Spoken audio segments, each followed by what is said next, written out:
although it has a history section at the back with some of these old pictures, this is a fictional story, but it is based on adventures that I read about, adventures that people I know have had, and a lot of old photographs, some of which I'm going to show you. But I didn't start out to write fiction.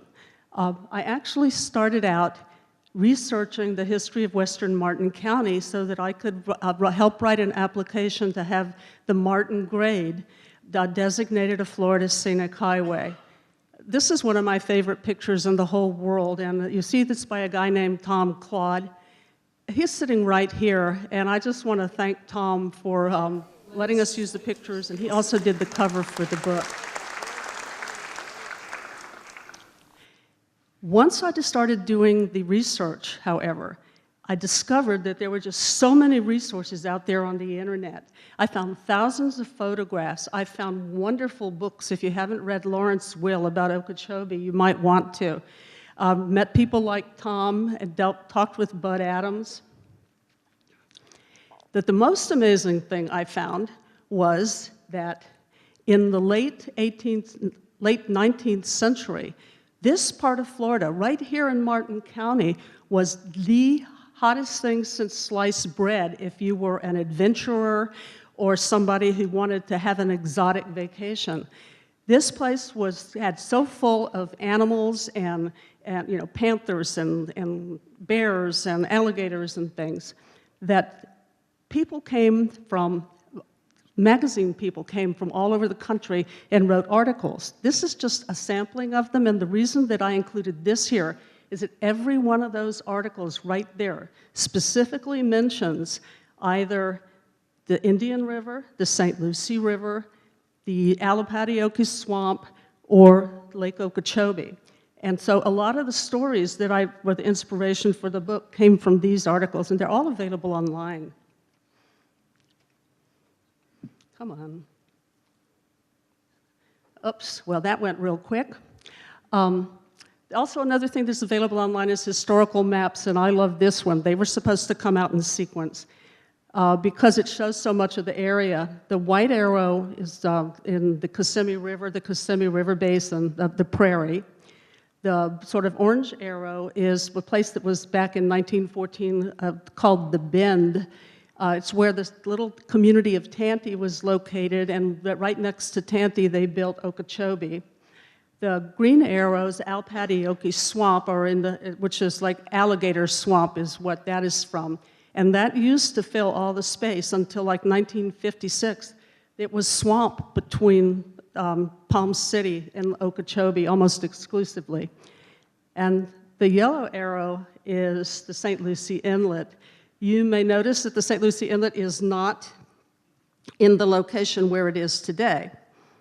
In the old maps, it bounces around. It's there one year, it's not there another year, it's in a different place.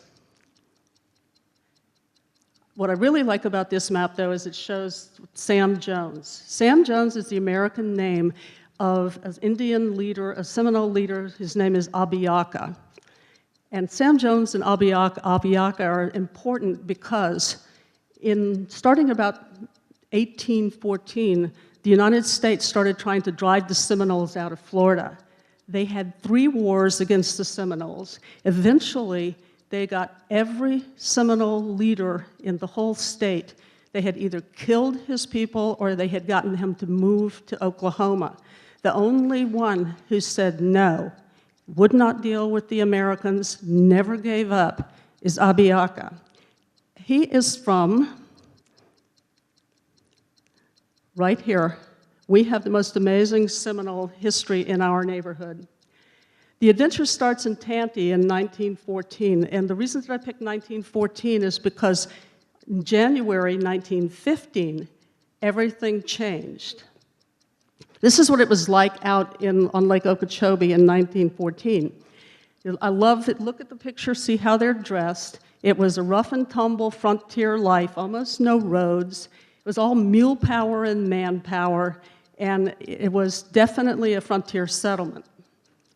This was the only store out there, and they didn't really need much more of a store because it was only a handful of families, and they only had enough kids for, they just got enough kids for a school. You only needed 6 kids to have a school. But on January 1915, the train got there. Flagler reached Key West with his train in 1912, and he looked around and he said, I'm going to build another railroad. And he decided he was going to build a railway from New Smyrna down to North Shore of Lake Okeechobee.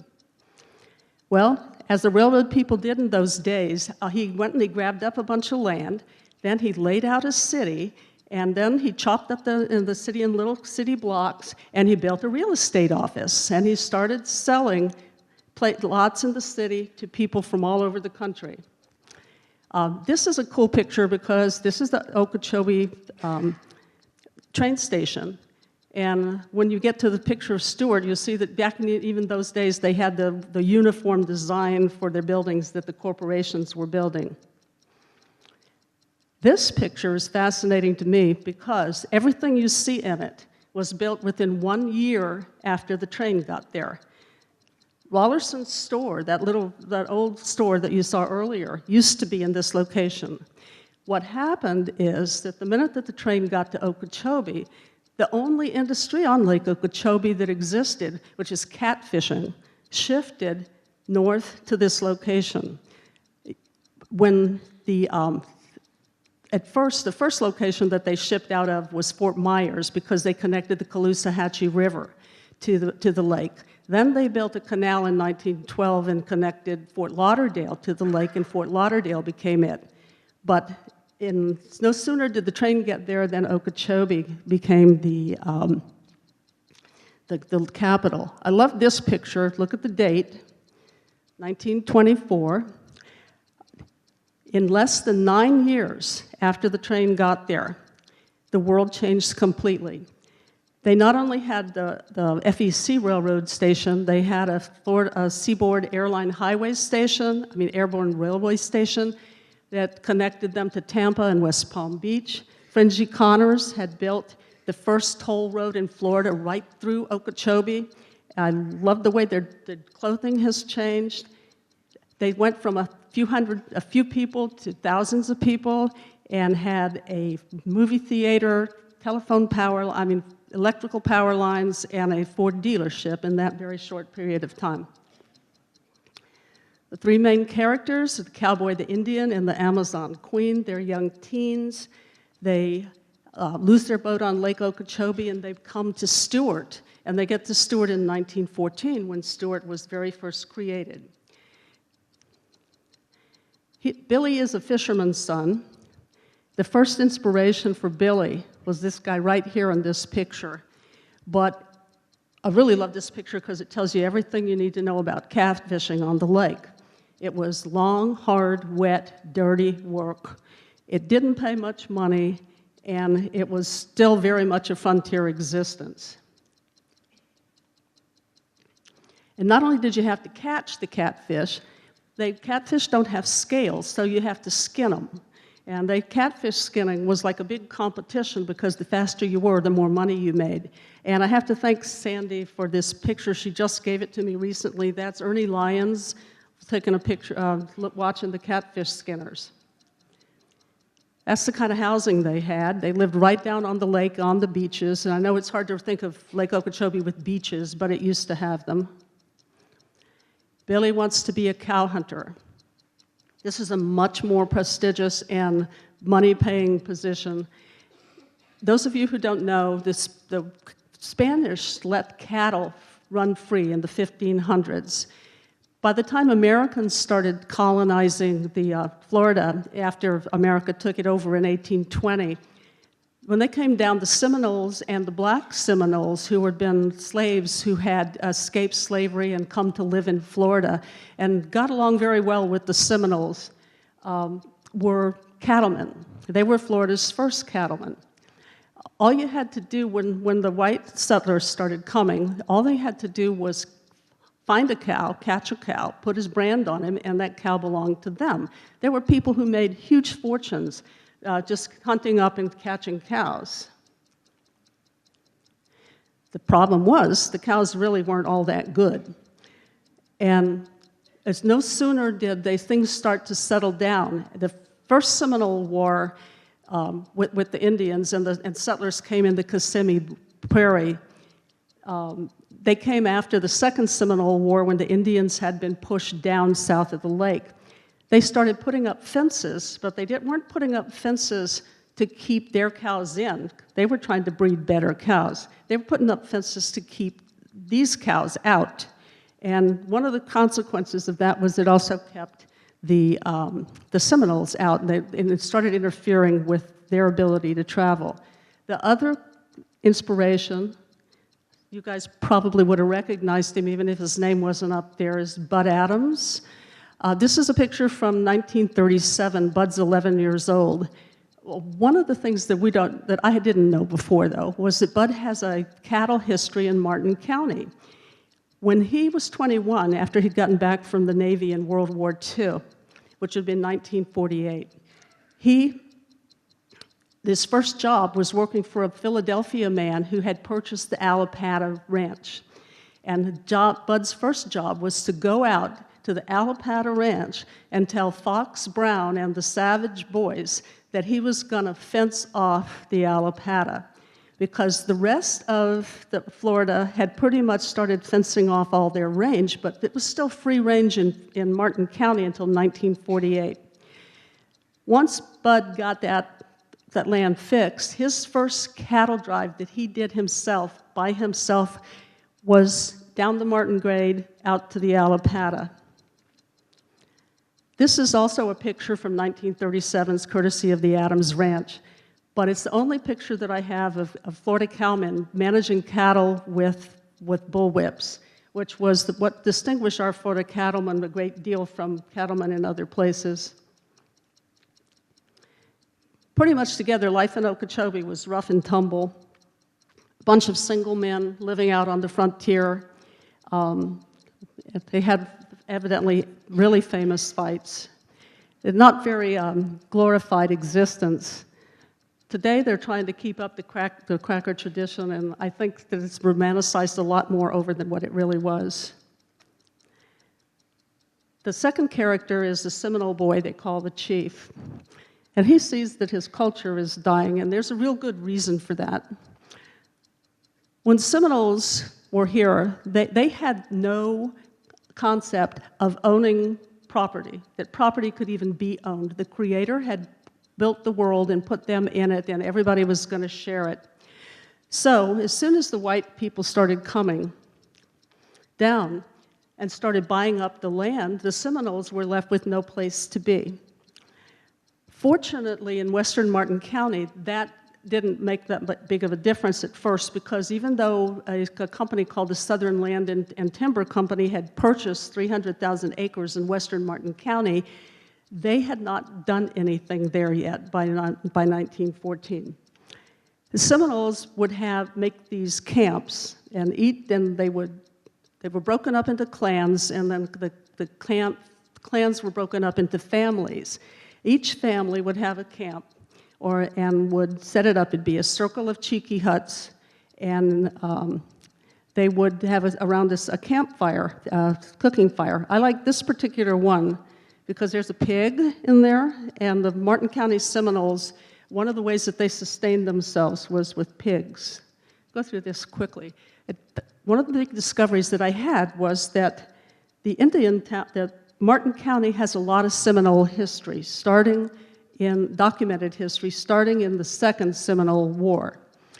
As a matter of fact, two of the major battles in the Second Seminole War were fought in our backyard.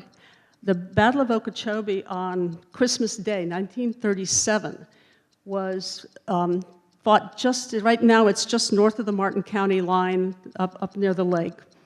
Zachary Taylor, who later went on to become President of the United States, led the American Army. The Seminoles were led by two of their greatest chiefs.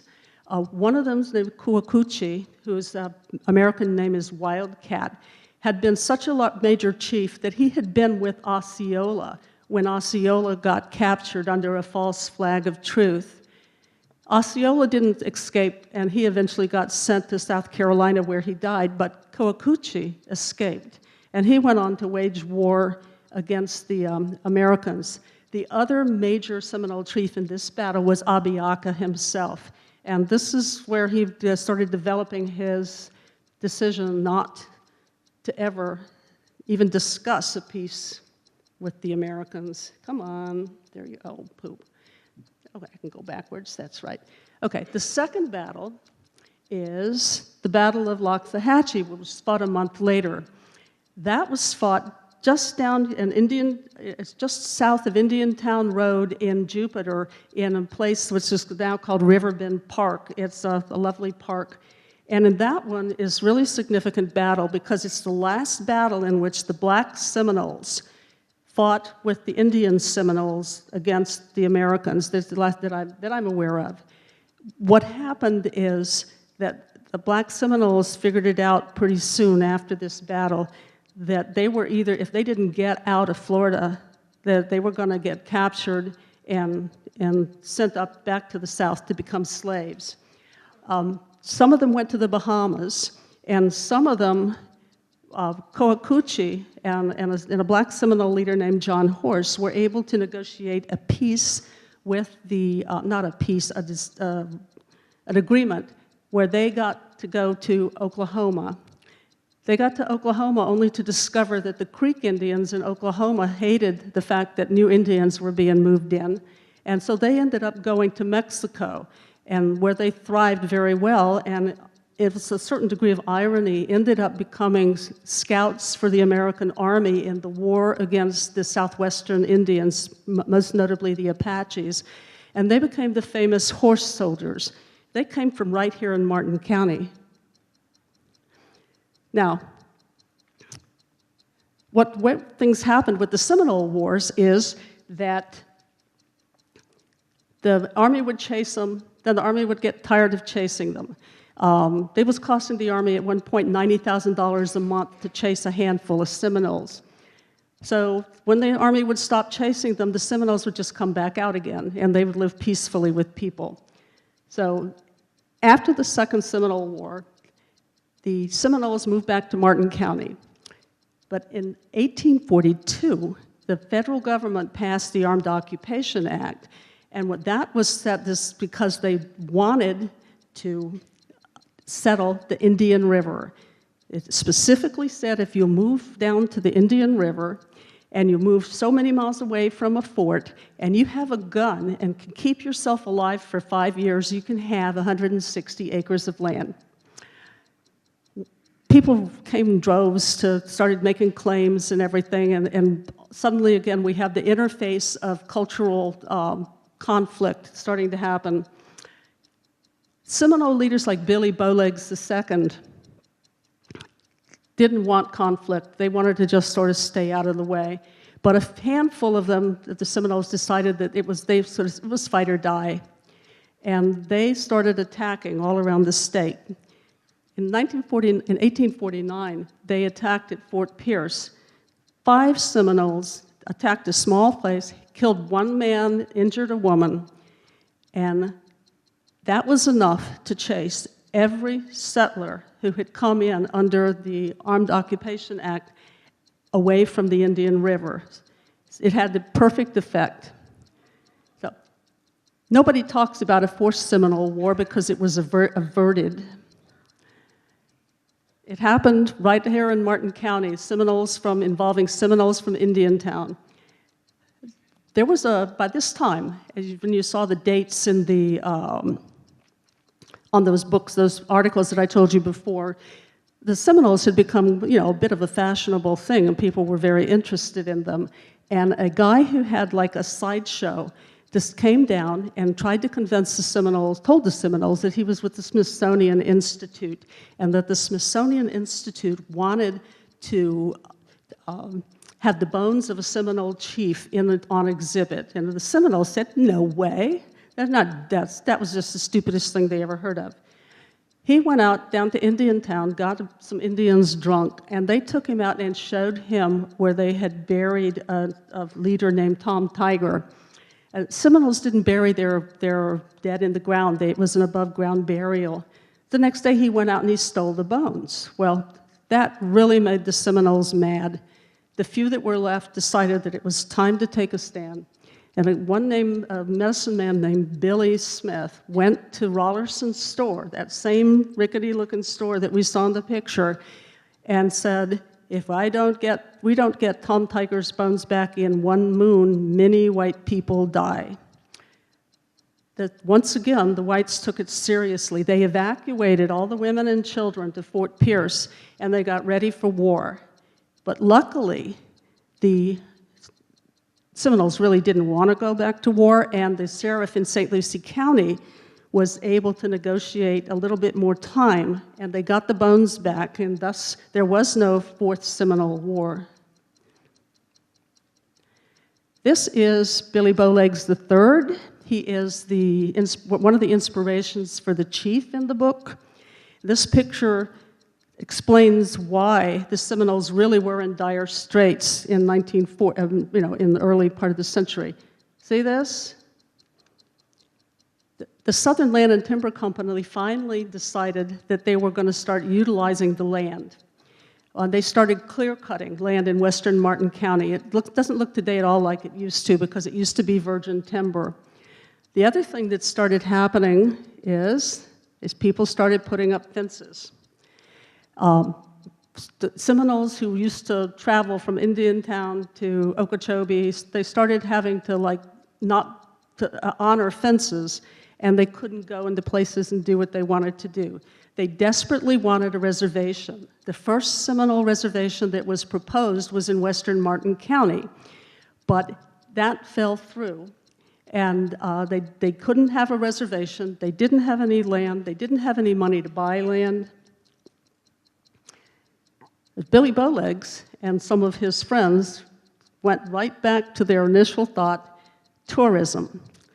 They realized that half the people that were coming down to Florida, what they wanted to see was Seminoles. And Billy Bowlegs joined the Chambers of Commerce, and today we have something in West Palm Beach called the Sun Fest. Well, the original festival, they called it a Sun Dance, and the Seminoles moved an entire little Seminole village down to Clematis Street, and the other attraction was the Barnum and Bailey Circus. But it was a big attraction, and they started making some money. They didn't get a reservation until the mid-1930s, and as soon as they got it, they started bringing in cattle. And the Seminoles, they're our first cowboys, were our cowboys again, and they are even cowboys today, to this day, even though they have the casinos and everything. Now, Queenie is an African-American girl, and I have two real inspirations for Queenie. The first one is Mary McLeod Bethune. Before the Civil War, it was illegal to educate African Americans much in the South. After the Civil War, there was still no public education, and there was no public education for African Americans in 1914 either.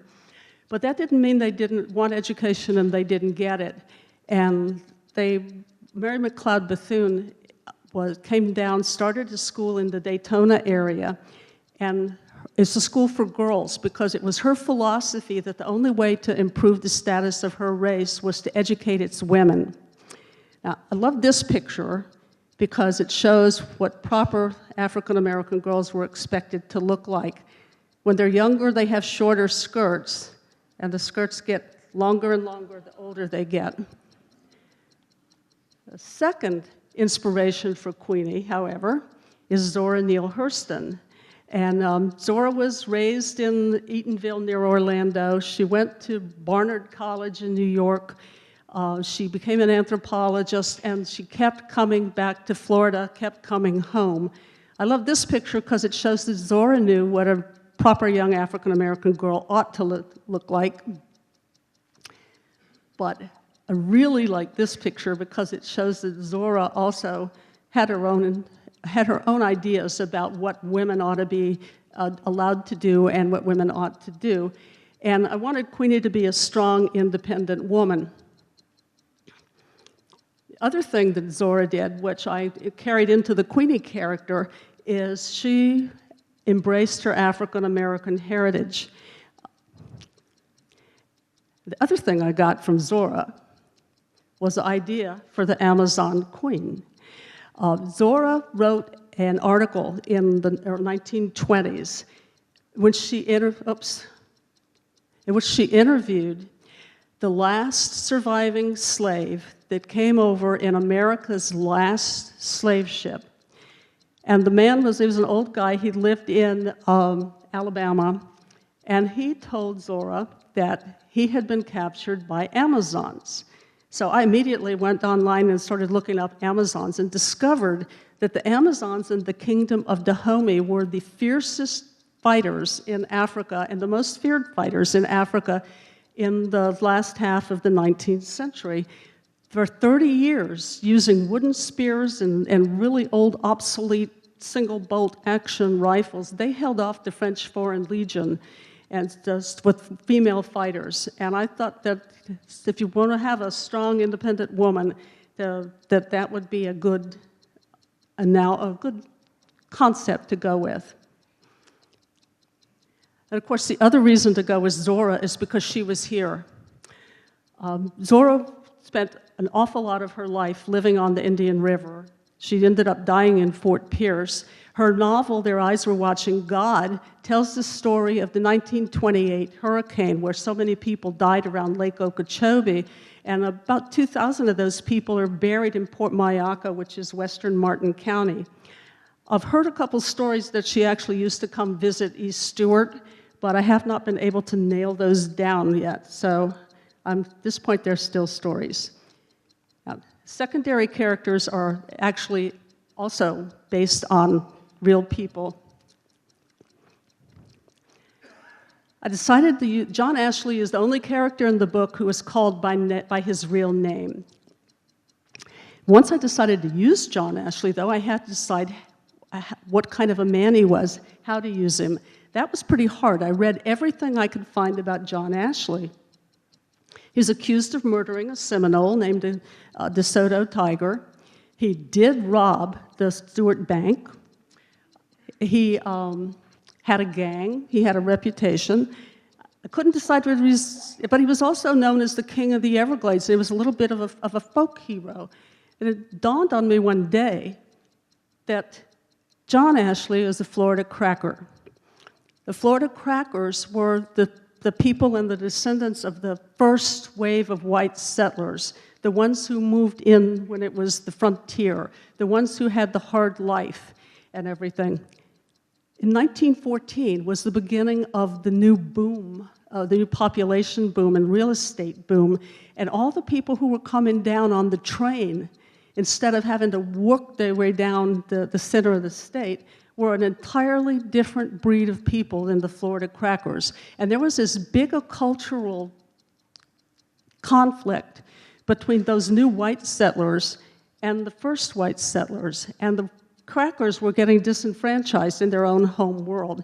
And that made it much easier for me to understand why he was considered a folk hero. I love this picture simply because when John Ashley finally went to jail, this is how he went in.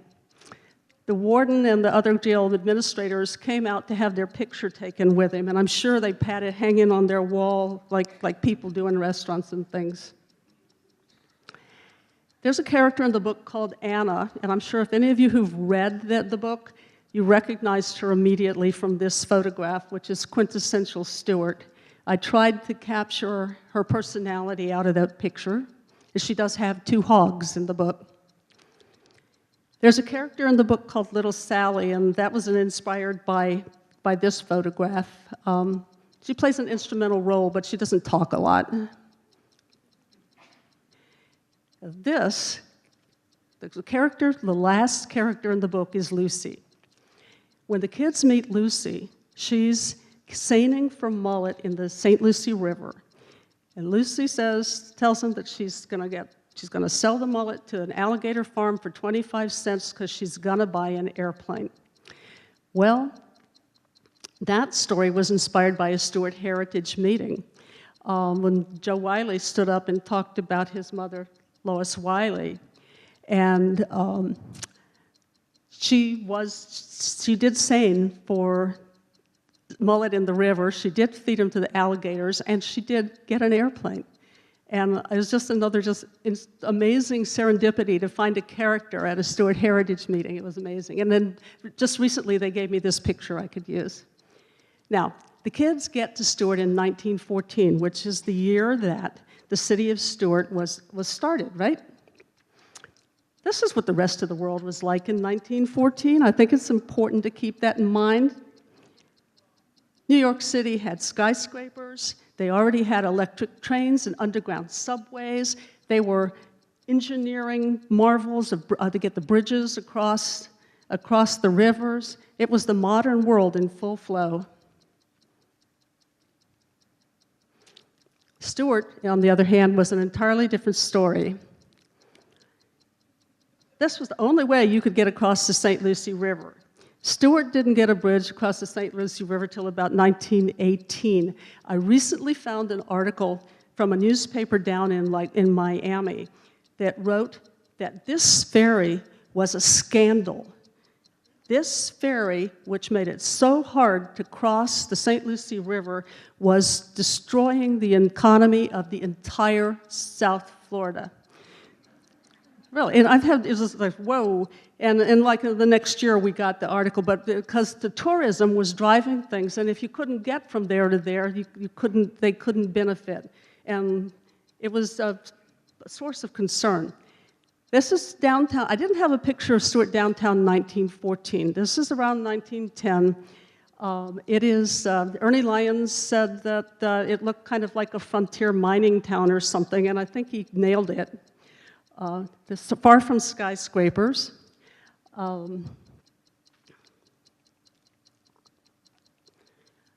This is 6 years later. The station was actually there in 1914. But what I really like about this picture is it shows you the sense of scale, how really small and close together everything is. Because you all recognize this building is still there. There's one thing that's not right, though, is in 1914, there was no electricity. They didn't get electricity till about 1918 also. This is old engine number 10. This picture is not from Stuart, but this engine did travel the railroad back and forth through Stuart, so there's a really good chance that these guys were in Stuart at least once. There would be 2 trains a day back then, one in the morning going north and one in the afternoon coming south. And it was a big deal in town when the trains got here, people came out, and there was a lot of business transacted and everything. And that's in the book, too. But one of the main things that the train brought was tourists. So this is the Stuart House Hotel, obviously. And I found a brochure from an auto club that was describing the different places down the Florida coast. And it got to Stuart, and it said, totally unremarkable, except for the fishing, for which I can recommend it. But, and these are the kind of guys that came down. They want trophy fishermen, trophy hunters. Back then, it wasn't the sailfish capital of the world because going out into the ocean and going after sailfish hadn't really caught on as well. But these tarpon were everywhere in the rivers. Ernie Lyons wrote that you could catch these tarpon everywhere until 1933. Then in 1933, a hurricane came through and flushed mud down the St. Lucie River, and they never came back, and he speculated that they'd never come back again. As far as I don't know that we're catching these anymore. Now, these next 3 pictures, please, if anybody knows where they come from, let me know, because this is why I am not a historian. I made great notes about what they were of and when they were taken, and I can't now find the book that it came out of. But I just tried to capture that sense of wonder and amazement that these photographs captured. Now, the adventurers. Remember I talked about those articles. Every one of those articles talked about somebody having an adventure in Stewart. Not in Stewart, in this part of Martin County. They all had certain things in common. Everybody wanted to see Lake Okeechobee. The early articles, they discussed whether it actually existed. Then, few people found it, and they had all kinds of different adventures on it. Except one guy spent the whole week wandering western Martin County, and he never found it. Closest he got was he thought he heard waves crashing on the shore of Lake Okeechobee up on the other side of the cypress swamp. The other thing that they all wrote about was alligators. There were way more alligators than people, obviously, but they were everywhere. You had to deal with them. And that's one of those things that's still true today, because one time in Map Creek, near where I live, I actually saw one that I think was about 15 feet long. Panthers. That's the other thing that they just were desperate to see. In Seminole lore, the panthers were the favored animal of the Creator. They were the keeper of wisdom and the great strong leaders. But once the sportsmen started coming, not the settlers, the Cracker settlers didn't wage war on the panthers, but the sportsmen, all they wanted to do was see one, track one, shoot one, and take a hide home. And that's one of the reasons why they're so limited today. Another thing they all wrote about was how terrible it was to get around out here. That's actually the best road in the area. It's called a cut and grub road, and it went to Fort Pierce, which had a lot more traffic. It had been there for a long time. Roads in western Martin County were more like this, or like this. So the best way to get around in Martin County was by boat. And this picture, I love this picture because some things just don't seem to change. It feels to me that if it wasn't a Seminole lady there today, that could be a picture from today. Now, this is my last picture, and Ron, get ready.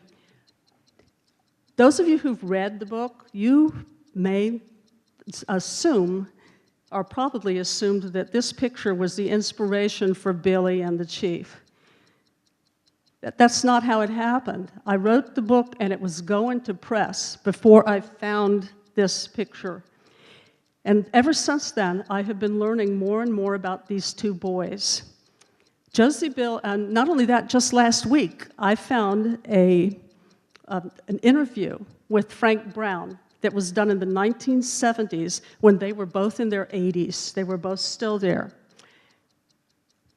Josie Billy grew up to be a very influential medicine man for the Seminoles, and he was also a Baptist preacher.